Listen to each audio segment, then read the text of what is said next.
दोस्तों नमस्कार, मैं हूं जरीन सिद्दीकी और आप देखना शुरू कर चुके हैं फ्री वॉइस।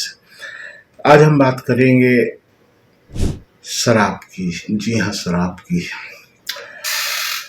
आज एक ऐसी घटना घट गई जिसको देखने के बाद मुझे लगा कि इस विषय पे अपने एक वीडियो बनाना लाजमी होगा, इसलिए मैं ये वीडियो बना रहा हूँ।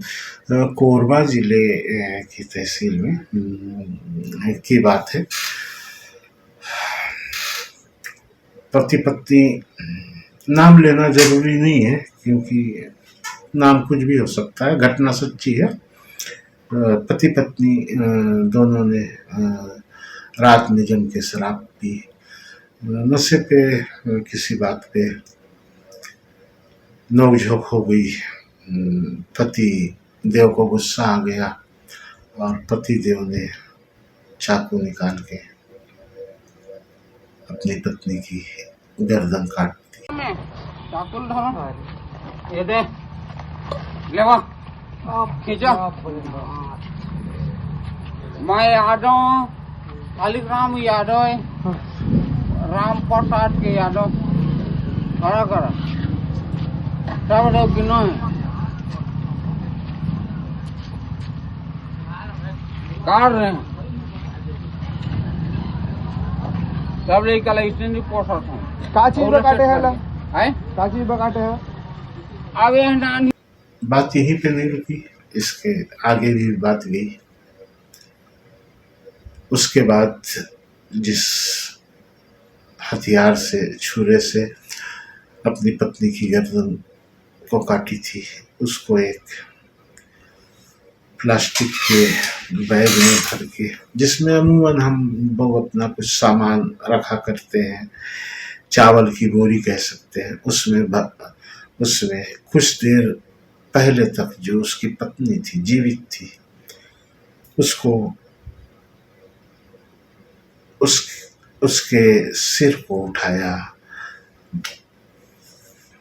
उसके बालों से पकड़ के उसके सिर को उठाया और उस थैली में रखा। और उसके बाद वो हथियार भी रखता है। कोरबा की घटना है और छत्तीसगढ़ की घटना है। और साइकिल में इसी भी सुबह हो जाती है और साइकिल उठाता है। पीछे कटा हुआ सिर कुछ देर पहले तक जो उसकी पत्नी उसके साथ शराब का सेवन कर रही थी, कटा हुआ सिर साइकिल में डाल के, नशा भी उतरा भी नहीं था, हल्का हल्का सुरूर था। उसी सुरूर में गाँव वालों ने पूछा कहाँ जा रहे हैं।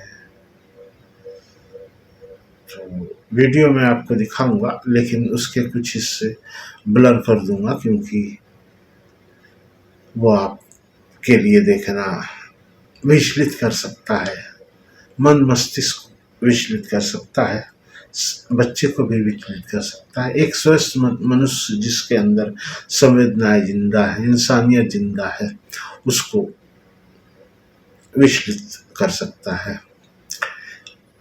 इसलिए उसको उस पार्ट को ब्लर कर दिया करके दिखाएंगे। सुरूर के साथ साइकिल उठा के और पीछे अपनी पत्नी का कटा हुआ सिर लेके निकल गए। रास्ते में कुछ लोग पूछते हैं कहाँ जा रहे हैं, बताता है बड़े, अभी उसका नशा उतरा नहीं था पूरी तरह से, बताता है बड़े।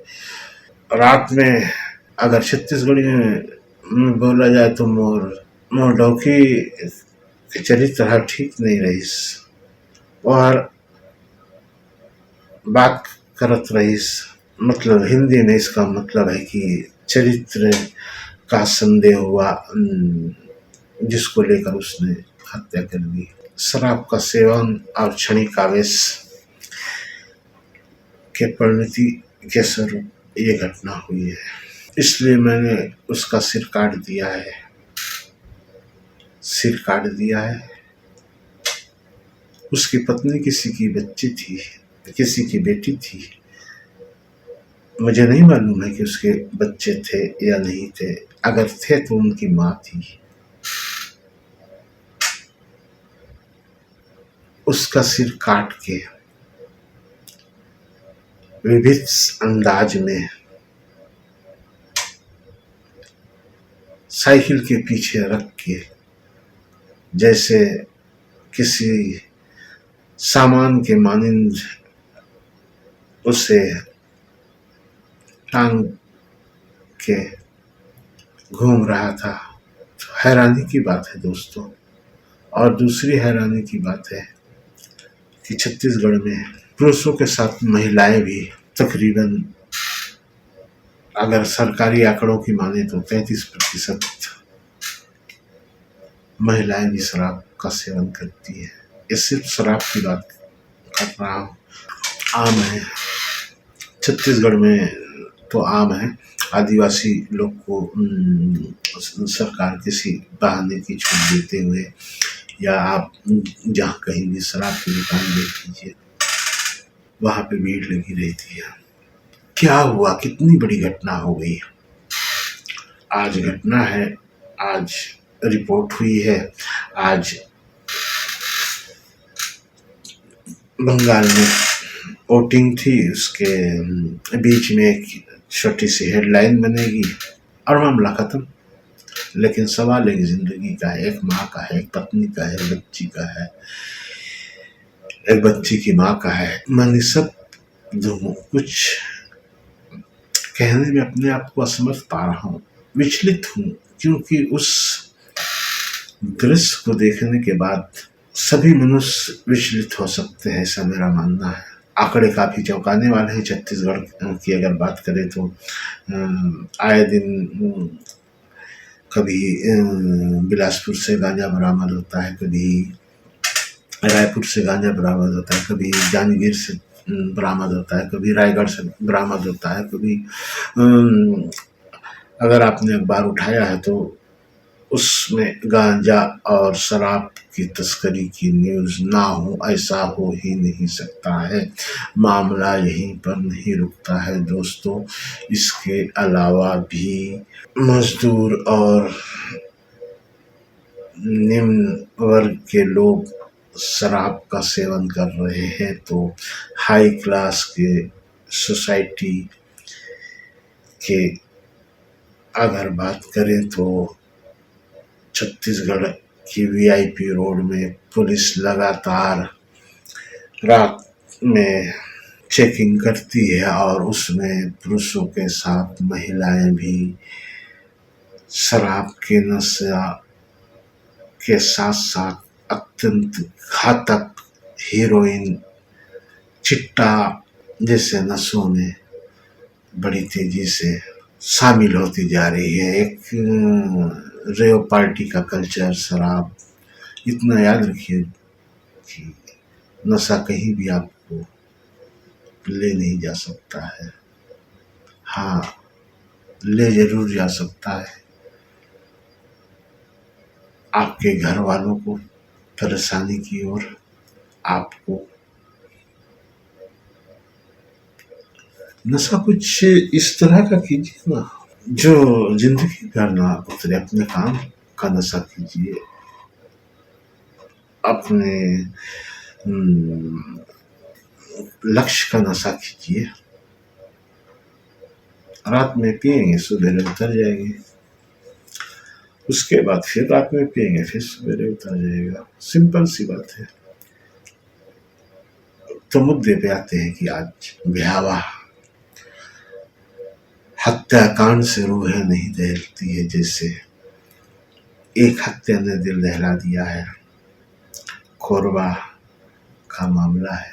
तो अपना गुजारिश है आप सभी से, और काफी समझदार हैं आप सभी। जिंदगी में परेशानी आती है, थोड़ी देर के लिए लगता है कि कोई रास्ता नहीं है, लेकिन आप इतना याद रखिए कि जिसने आपको बनाया है उसने पूरी दुनिया को बनाया है, और वो आपको बनाने में गलती कर ही नहीं सकता है। कुछ तो अच्छा जरूर लिखा है आपके लिए, उसको पहचानिए। क्या अच्छा लिखा है। विधाता किसी के साथ गलत नहीं करता है। आप अपने अंदर की शक्तियों को पहचानिए। देखिए, आप में एक खूबी जरूर है जो आपको वहां ले जाएगी जहां आप सोच नहीं सकते कि आप कहां जा सकते हैं। दूसरा रास्ता है कि आप एक ढर्रा बना लीजिए। वक्त के बाद शाम हुई, रात हुई, 2 पैर मारे, 3 पैर मारे, फिर वो 4 होता है। मैंने कई लोगों को देखा है, कई लोगों को खोया है, पर अफसोस नहीं बचा पाया मैं। आज की घटना दृश्य सामने आने के बाद मैं अपने आप को रोक नहीं सका और मजबूर हो गया कि आपके साथ बातें शेयर करूं। मेरी बातें बकवास लग सकती हैं क्योंकि ये प्रोपगंडा की बातें नहीं है, किसी भी तरह की मनोरंजन रील नहीं है। ये जिंदगी की हकीकत है। पहचानिए, जीतिए, दुनिया जीतिए, दुनिया को अपने कदमों में करने का नशा कीजिए। आप वो हैं जो सब कुछ कर सकते हैं। करना तो शुरू कीजिए, नशा कीजिए। नशा करना जरूरी है, लेकिन नशा हो, जुनून हो अपने आप को आगे ले जाने का, कामयाब होने का, गर्व का, अपने माँ बाप को समाज में एक ऊंचा स्थान दिलाने का। युवा जैन जी, बड़ी शिद्दत से आप जैन जी की पीढ़ी काम करती है, इतनी शिद्दत से काम करती है कि जिस काम में लग जाए उसको पूरा करके रहती है। आपको आश्चर्य होगा कि पिछले 50 सालों में जितने वैज्ञानिक पैदा नहीं हुए हैं, उतने पिछले 20 सालों में उतने वैज्ञानिक पैदा हुए हैं। एक्स्ट्रा लेवल का काम करते हैं। बस इतना याद रखिए, जिनकी राहें जुदा होती है वो काफिलों में नहीं मिलते हैं। आप खुद को ऐसा बनाइए कि दूसरा आपका अनुसरण करे। नशे को ना कहिए, एकदम ना कहिए। शुरुआत कुछ इस तरह से ही होती है कि शौकिया तौर में किस तरह से लगता है, उसके बाद वो धीरे धीरे आपकी जीवन शैली का हिस्सा बन जाता है। और वो हिस्सा कुछ इस तरह से बनता है कि वो चाह के भी आदमी छोड़ नहीं पाता। फिर मजा नहीं आता है। डिस्टर्बेंस, चिड़चिड़ाहट, सब तरह की परेशानी, प्रदूषण है, जंग है, सारी चीजें हैं, इतना काफी है। आप अपने आप को सुरक्षित रखिए। मैं अपने आप को सबसे निचले क्रम में रखता हूँ क्योंकि मुझमें वो उस तरह से अपनी बातों को कहने की क्षमता नहीं है जितनी तेजी से वो कहते हैं। लेकिन मेरी इतना मुझे मालूम है कि मेरी बातों में जो सच्चाई होती है वो हकीकत होती है। और वो अंदाजे बयां जुदा हो सकता है, लेकिन बात सही कहता हूँ। तो ध्यान रखिए अपने आप का। और अगर आप आज से भी कुछ प्रण ले और सिर्फ एक आदमी को ये प्रण दिलवाए नशा ना करने का, तो बहुत बड़ी बात होगी। मुझे बर्दाश्त करने के लिए आपका बहुत बहुत शुक्रिया।